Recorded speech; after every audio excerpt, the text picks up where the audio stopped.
Good morning po sa lahat. Purihin ang Panginoon. Amen. Ako po'y nagpapasalamat sa Panginoon dahil narito tayong lahat. Tayo po muna yung manalangin. Father God, salamat Panginoon dahil kami binigyan mo ng napakagandang panahon, Panginoon. At inihatid mo kami, Panginoon, kasama ng mga anghel paloob sa lugar na ito, Panginoon, upang kami makapagpuri sa iyo. Salamat, Panginoon. Pagpalain mo ang bawat isa, Panginoon. Bigyan mo kami ng pangunawa, Panginoon. Maunawaan namin ang iyong mga salita sa umaga ito. At ako, Lord, pinamingkod mo, Panginoon, tulungan mo ako na iti mga ibahagi ayon sa iyong kalooban, Ama. At tanahin ko, Father God, pagpalain mo ang lahat, Panginoon, sa lugar na ito. At yung mga salita, Panginoon, ang kanila po mapakinggan naman. Salamat po, Panginoon. Pagdalangin sa pangalan ng Panginoon Jesus. Amen. Thank you, Lord. Purihin ang Panginoon. Ang pamagat po ng ating pag-aaralan ay mga benepisyo ng mga taong naglilingkod sa Panginoon, sa Diyos. Kanina, simula ng pag-awitan ay tumutulo ang aking luha. Walang tigil ang pagtulo ng aking luha. Kaya kagabi medyo may kirot sa puso ko. May kaunting kurot. Kagabi nandito ako, pumasok ako kagabi. Biniri ko si Pastora. Bito, hindi pa ako magpaka. Purihin ang Panginoon, hindi niya nakuha yung sinasabi ko. Pero ako'y lumuluha. Hindi ko alam kung ba't ako'y lumuluha. Purihin ang Panginoon dahil napakabuti ng Diyos sa atin sa lugar na ito. Dahil alam ko, maraming may talento sa lugar na ito. Napakabuti ng Diyos sa atin at tayo ay Kanyang sinasamahan palagi.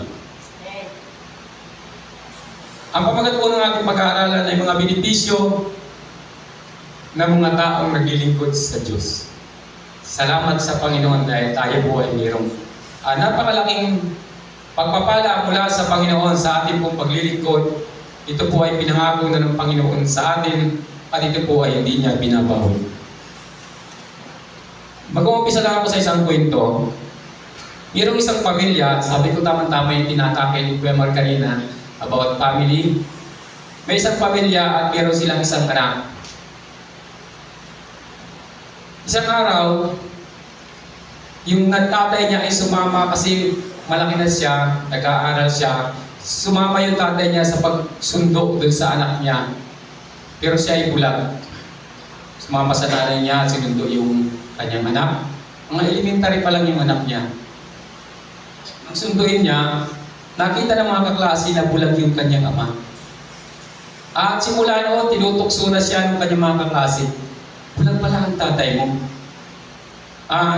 Sama ng kanyang loob at nagalit siya sa kanyang ama. Sabi niya, bakit kasi sumama ka pa kay mama pag susundo sa amin? Imbis na hindi ako sana binupuli sa school, binupuli ako dahil nalaman nila na ang tatay ko ay bulag. At naitanim yung bata sa kanyang loob, nagkaroon siya ng sama ng loob sa kanyang ama. Sinabi niya, paglaki ko at makapatapos ako ng pag-aaral, lalayo na ako sa aming tahanan. Sabi ng ganun ng bata. At nung siya nakapagtapos ng pag-aaral, siya po ay umalis at naghanap ng trabaho sa malayong lugar. At siya nagkaroon ng magandang trabaho at pinapadala na lang yung kanyang magulang ng pera para budget sa kanilang pamilya. At isang araw, dumalaw yung kanyang ina kasama yung tatay niya. Sabi ng tatay niya, anak, gusto lang kitang iyakapin. Sabi ng anak, bakit kasi sinama mo pa si Papa? Nakita ng mga kalapit bahay niya, ka-office mate niya na iba, na yung tatay niya ay bulag. Sabi niya, pinipilit kong limutin sa aking isip at sa puso ko ang mukha ng aking ama. Kasi ako ay naiinis pag naalaala ko ang nangyari sa buhay ko dahil sa kanya. At isang araw, dumalaw yung kanyang ama, yung kanyang kinakasama yung kanyang ama. Sabi niya, ama, pwede na kayo umuwi. Pwede ka sanang magtagal kung ikaw lang. Kaso kasama mo si Papa eh. Marami pa magkakita at makakaalam sa kanya. Umuwi na sila. At nung sila'y umuwi, mga how many years tumaan at naalaala ng anak, bakit nga ba galit na galit ako sa tatay ko? At siya ay bumalik sa kanilang lugar at dumalaw siya sa kanyang ama, sa kanyang magulang. Nung pumasok na siya sa kanyang tahanan, sabi ng nanay, ay sabi ng anak, nasaan po si tatay? Sabi niya, wala na ang papa mo. Namatay na siya. Bilang anak, nagulat din siya. Napaluha. Pero sabi ng ina, alam mo anak, nung isilang ka, ikaw ay isang bulag. Pero ang sabi ng tatay mo, ayaw yung lumaki ka ng mayroong kang kapansanan. Kaya siya ay nagsikap, magkapera, mapopirahan ka para ilipat yung mata niya sa iyo. Napalpasa yung bata at talagang umiyak siya. Hindi niya akalain na yung tinatamasa niyang liwanag ay mula sa mata ng kanyang ama. Purihin ng Panginoon. Bagamat tayo nabubuhay at ang ating mga magulang ang siyang guide natin sa lahat dito sa mundong ito, nagpapaaral at papakain. Pero ang Diyos po ang nagbigay ng buhay sa atin. Yung mga benepisyo tinatanggap natin, yung mata natin, yung ilong natin, kahit yung mga buhok natin, yung puso, buhay natin, galing po sa Diyos.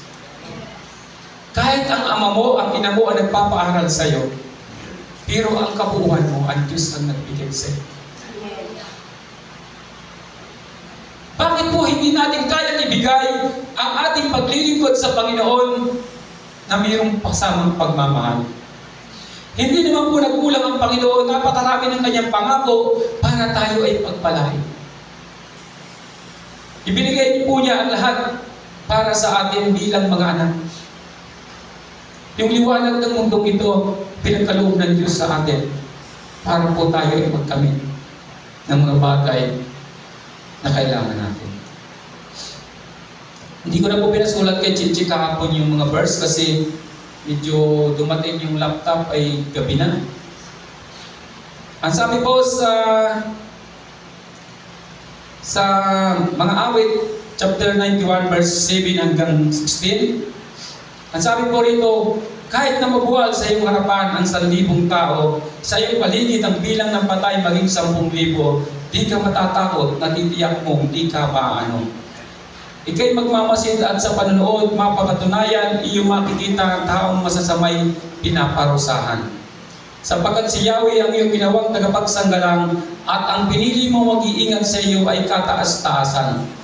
Di mo aabutin ika'y mapahamak, di mararanasan kahit anong uri mga paghihirap sa iyong tahanan. Sa kanyang mga anghel, ika'y itatagubilin, saan mang dako maparoon, tiyak kang iingatan. Sa kanilang mga kamay, ika'y aalalayan, nang sa mga bato, paamoy hindi masasaktan. Iyong tatapakan kahit mga ahas o liyong mabagsik. Di ka maano sa mga siyerpent at liyong mababangis. Ang sabi ng Diyos, ililigtas ko ang matapat sa akin, at iingatan ko ang sino mang taong ako'y kilalanin. Kapag sila'y tumawag, laging handa ako na sila'y pakinggan. Aking sasamahan, at kung may problema ay sasakluluhan, aking ililigtas, at ang bawat isa ay pararangalan. Sila'y bibigyan ko't gagantimpalaan ng mahabang buhay, at nakakatiyak tatamuhin nila aking kaligtasan. Salamat po sa mga pangako ng Diyos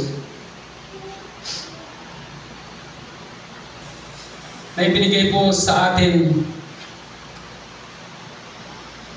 Sabi niya rito sa unang verse, kahit na magbuwal sa inyong harapan ang 1,000 tao, sa iyong paligid ng bilang ng patay maging 10,000, di ka matatakot at natitiyak mong di ka mamaan. Ito po yung pinipisyo natin sa Panginoon, sa paglilingkod natin sa Panginoon. Ito po yung katiyakan ng ating paglilingkod sa Diyos. Noong panahon po ng pandemic, ito po ay lagi namin binabasa sa aming tahanan, itong Psalms 91 na ito. Kasi sabi ko, pinangahawagan ko, kahit ang daming namamatay noong time na yon, pinangahawagan ko ang mga verse na ito.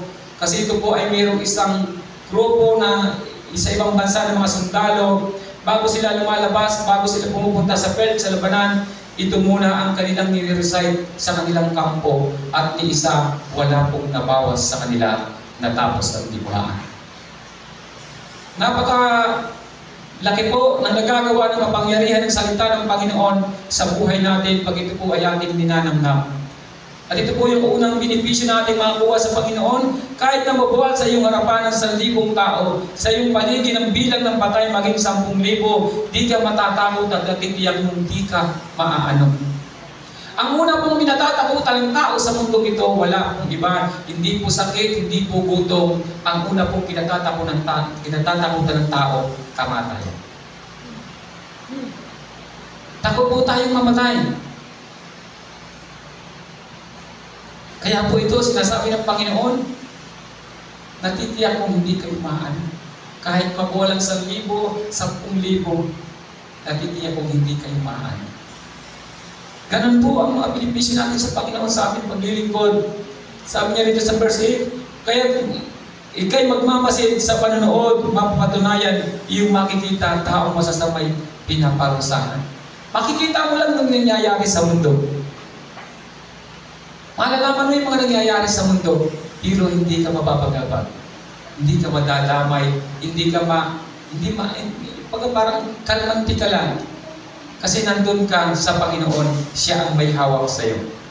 At sabi sa verse 9, sapagkat si Yahweh ang iyong ginawang tagapagsanggalang, ang pinili mong mag-iingat sa iyo ay kataas-taasan. Diba tayong lahat ang pinili natin ay ang Panginoon na mag-iingat sa atin. Siya po ang pinakadakila sa lahat.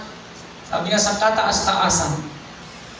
Di po ba? Pero kaya ba natin talagang ibigay sa Panginoon yung paglilingkod natin para naman yung pagbibigay ng Panginoon sa atin ng mga biyaya ay mayroon naman maibalik tayo kahit kaunti. Kahit kaunting pagmamahal na ibigay natin sa Panginoon, kaya ba natin siyang suklian? Sabi sa verse 10, di mo aabutin, ikay mapahamak, di maranasan kahit anong uring mga paghihirap sa iyong tahanan. Pangako po ng Panginoon yan sa atin. Sabi ko nga, bakit tayo nagkukulang kung minsan? Bakit tayo nagkakaroon ng karamdaman? Ang sabi ng Panginoon, ng Miyerkules, kung meron nandito ng Miyerkules, kulang tayo sa pananalangin. Sabi ng Panginoon, anak, alam kong kayo'y matatalino. Tayo po bilang tao, pag tayo matalino, alam natin yung anak natin matalino. Diba? Sabi niya, mana sa magulang. Matalino yung anak ko, mana yan sa akin. Alam ng Diyos, mana tayo sa Kanya. Alam ng Diyos, matalino ka. Alam ng Diyos, kaya mong itawid lahat ng peace na binigay sa iyo ng Panginoon. Alam ng Diyos, kaya mo ito ipasa.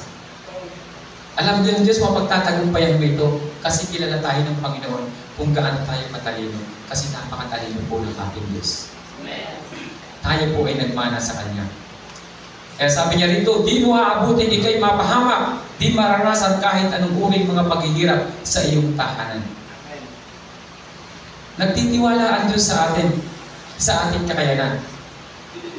Kaya patuloy po tayong magtiwala rin sa Panginoon sa magagawa ng Diyos sa atin. Sabi nga ni Kuya Mar kanina, huwag kang titigil kung mayroon mang naghihina sa iyong pamilya. Kasi sa iyong pagpapatuloy sila ay kasama na maliligtas. Purihin ang Panginoon. Sabi sa verse 11, sa kanyang mga anghel ikay itatagubilin, saan mang dako maparoon, tiyak kang iingatan. Bawat isa po sa atin, nagbibigay ang Panginoon ng ating, kung baga yung gwardiya sa atin.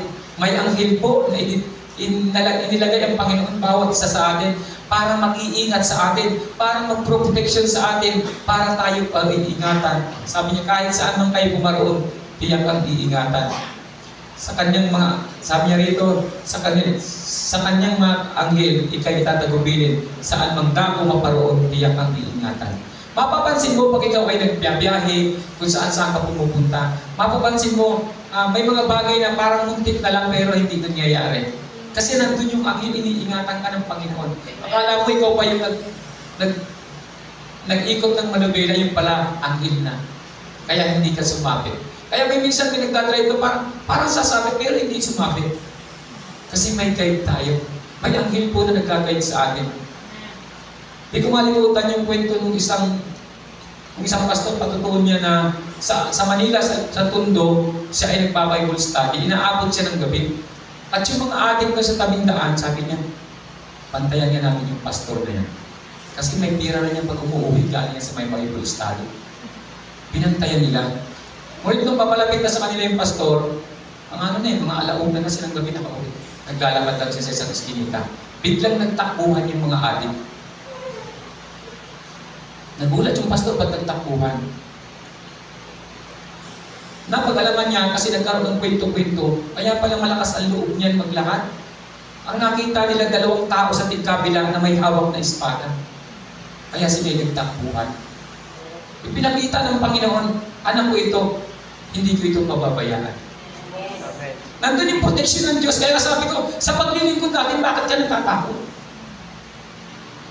Sa paglilingkod natin, sabi ko nga, ang banal na Espiritu po ay siya po ang nangungusap sa atin. Direct po sa Panginoon. Kahit yung kailangan mo, magbabayad ka mamaya na, huwag kang matakot. Ang Panginoon. Pero pag hindi mo alam ang boses ng Panginoon, hindi mo alam makiusap sa banal na Espiritu, kaya ka nangangamba. Dapat hindi ka mangangamba kasi ang Diyos po ang mag-provide niya. Amen. Bakit hindi makapagtrabaho ang Panginoon? Bakit hindi makagawa ang Panginoon? Kasi wala ka namang faith kahit kaunti. Lagi kang nasa sarili mo, lagi kang nakadepende sa iyong kakayanan. Kaya hindi makagalaw ang Diyos. Hindi magawa ng Panginoon, protektahan ka, ipagtanggol ka, pagpalain ka, kasi kinukulang po tayo sa pagtitiwala sa Diyos. Sabi niya, sa kanyang mga anghel, ikay itatagubilin, saan mang dako paparoon, tiyak ang iingatan. Napakabuti po ng Panginoon sa atin. Sabi sa verse 12, sa kanilang mga kamay, ikay aalalayan ng sa mga bato, paamoy hindi masasaktan.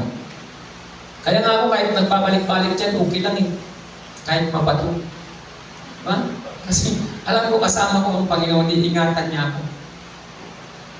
Tayo pong lahat, marami mang mga bato na pagdaanan.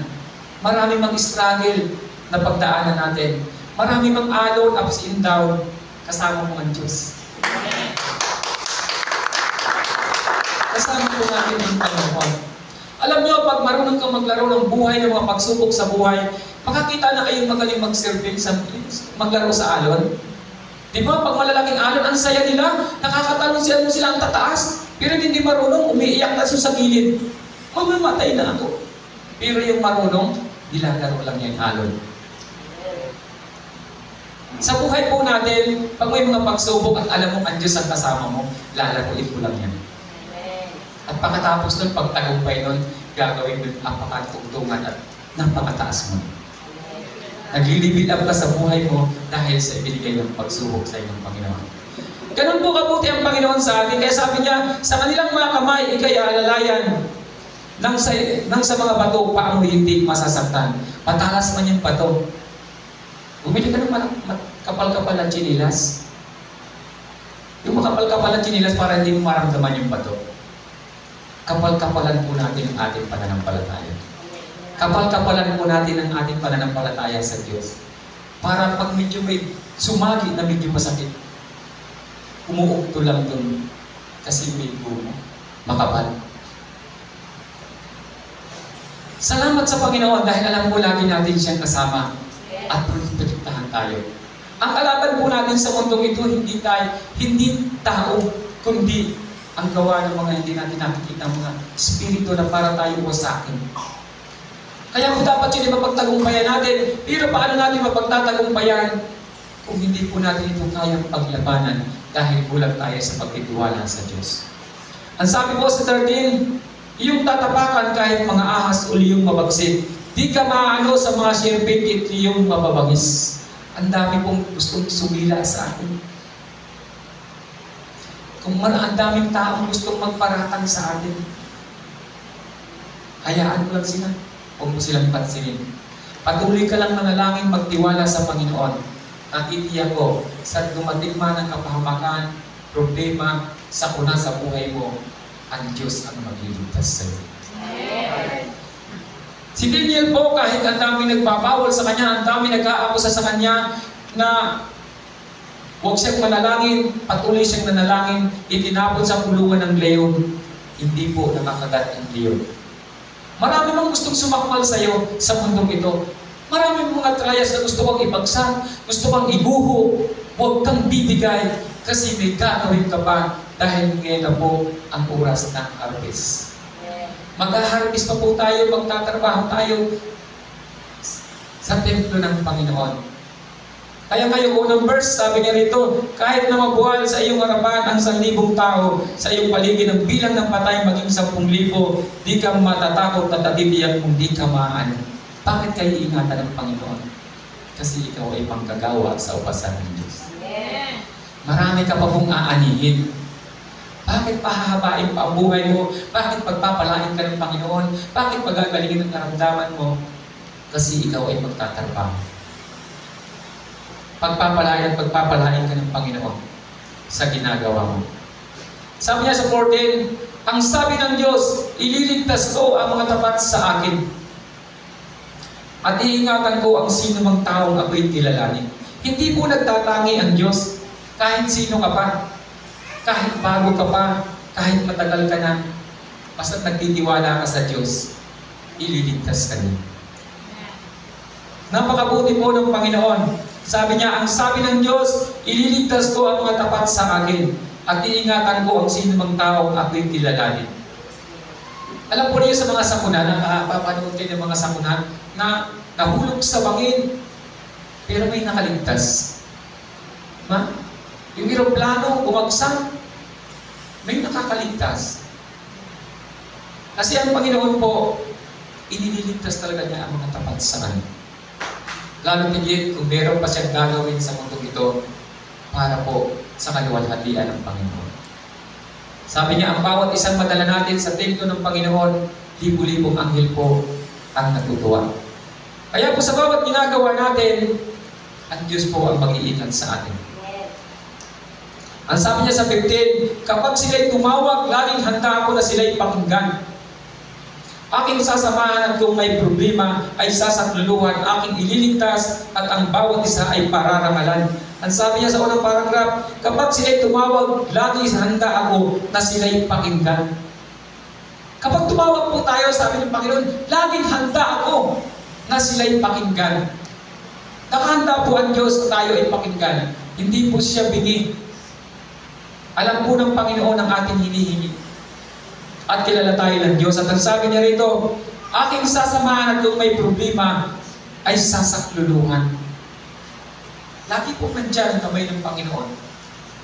Sasakluluhan tayo ng Panginoon. Aking ililigtas at ang bawat isa ay pararangalan.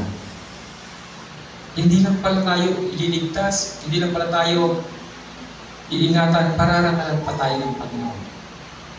Sa bawat po ginagawa natin, pinaparangalan po tayo ng Diyos. Bakit ka ng Panginoon? Bakit ka binibigyan ng Panginoon ng magandang pangangatawan? Bakit ka patuloy na pagpapalain ng Panginoon? Kasi pararangalan ka niya. Isang araw, makikita ng mga tao na nag-isip sa iyo na ay tao niyan walang maabot sa pumunta. Isang araw makikita nila. Sabi ko nga isang lugar nito makikita ng mga tao, wala nang sawaling dingding sa tahanan. At lahat ng mga bahay ang nakapark ay for wheels. Lahat ng kabataan nakapagtapos may titulo at mga manager sa mga opisina. Meron silang degree, makikilala sila. Darating ang panahon, sasabihin lang, salamat Panginoon dahil kami nagpatuloy. Kasi yung ginagawa natin, hindi lang tayo ang mag-aanin, pati yung ating mga apo. Lahat sila ay patuloy sa paggalit ng buhay. Lahat sila ay makakapagtapos. Pag sila ay nakapagtapos, tayo pong lahat ay naluluwalhati ang Panginoon. Magkakaroon po tayo ng reward sa Panginoon sa bawat ginagawa natin. Sabi ko, darating ang panahon kasi yung mga ginagawang bahay ganyan, preparasyon na talagang nakataas na agad yung kanilang mga flooring para kasi pag siniminto yan, maganda na. Sabi ko, salamat sa Panginoon, lagi kong ipinapanalangin lahat ng gumagawa ng tahanan sa lugar na ito. Lord, huwag mong pagkukulangin sa budget sila. Ibuhos mo yung lahat ng pangailangan nila. Kahit yung mga nagtatrabaho, bigyan mo ng lakas, Panginoon. Ang Diyos po hindi nagkukulang pag tayo po ay patuloy na humihingi sa Kanya. Pararangalan niya tayo. At ang sabi niya sa last verse natin, yung pag-aaralan, sabi sa 16, sila'y bibigyan ko at gagantimpalaan ng mahabang buhay. Kahit pala hindi ka tumawag sa Panginoon, kung ginagawa mo yung pinagkagawa sa iyo ng Panginoon, ibibigay naman pala dito. At nakakatiyak, tatamuhin nila aking kaligtasan. Yung kaligtasan po natin ibibigay ng Diyos. Pag tayo po ay nandun na yung puso natin sa paglilingkod sa Panginoon, ang Panginoon po ang gumagawa ng paraan para sa ating mga pangangailangan. Dahil napakabuti po ng Diyos sa atin, hindi po magkukulang ang Panginoon. Pag-isipin mo lang yung, pagmasdan mo lang ang sarili mo, ang sitwasyon ng buhay mo, at tingnan mo, pag ikaw ay nagbiyabiyahe, tingnan mo yung paligid, ikaw ba ay masigit na mababa sa mga taong nakikita mo? Nakakapagdamit pa po tayo ng maayos. Hindi tayo nagpapalimos, hindi tayo nagugutom. Nagkulang ba ang Diyos? May mga bagay na pinagdadaanan tayo kasi gusto ng Panginoon, pag ibinuhos niya yung pagpapala, malasap mo ang kaginawa sa buhay. Dahil may pinagdaanan ka. Salamat sa Panginoon, alam ko, yung biyaya ng Panginoon, ipagkakaloob niya sa atin. Kaya sabi ko, Panginoon, yung una pa lang buwan, January pa lang, ipinakita na ng Panginoon yung pagpapala. Kaya lagi kong hinihiling sa Diyos, Panginoon, wala kang iiwan kahit isa. Lahat kami, Panginoon, pagpalain mo sa lugar na ito. Lagi ko sinasabi, Panginoon, kayo po ang makapagbibigay ng lahat ng kailangan ng iyong anak sa dako nito. Kaya yung po mga benepisyo ng ating paglilingkod sa Panginoon, ito po ay makakamit natin sa pamamagitan ng ating sinsirong paglilingkod sa Panginoon. At yung talagang nandun yung puso natin, na isipin natin lagi na ang Panginoon na nagbigay ng buhay sa atin. Nagbigay ng liwanag sa atin, nagbigay ng pag-asa, nagbigay ng pamilya, at siya rin po ang magtataguyod dito. Kaya Brad, purihin ang Panginoon. Sa ating pong paglilingkod sa Panginoon, 100% po natin matatamasa ang kaginhawang ipagkakaloob ng Diyos sa atin. Napakasarap po namnamin ng presensya ng Panginoon na siyang nagbibigay sa atin ng tagumpay.